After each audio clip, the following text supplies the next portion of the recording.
لمحات من كيميت مع إسلام مكرم. الملكة نفرتيتي أو الجميلة آتية هي زوجة الملك العظيم إخناتون أو أمنحتب الرابع ابن أمنحتب الثالث والملكة تي من الأسرة الثامنة عشر حوالي 1350 قبل الميلاد.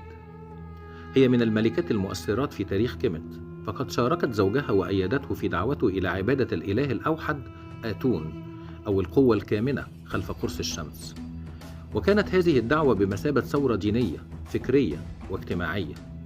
وقد انتقل في العام الخامس من حكم إخناتون إلى عاصمة جديدة هي أخت آتون في تل العمارنة، وهناك غير أمنحتب اسمه ليصبح إخناتون ليتوافق مع ديانته الجديدة.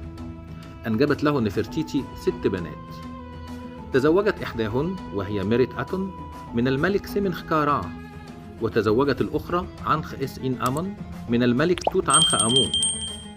كانت نفرتيتي تتمتع بشخصية فريدة لعبت دورا هاما في استقرار الحكم بعد وفاة زوجها، ولا نعرف أين دفنت حتى الآن.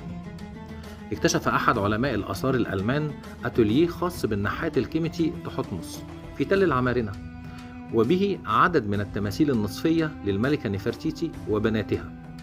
التمثال الوحيد المكتمل هو تمثال رأس نفرتيتي الشهير، وهو يعد من أجمل المنحوتات في العصر القديم.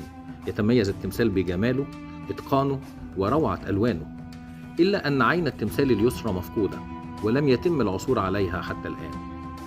وقد تحايل المكتشف لتهريب التمثال إلى ألمانيا، ولا يزال معروضا في متحف برلين حتى الآن رغم كل محاولات استرداده التي باءت بالفشل.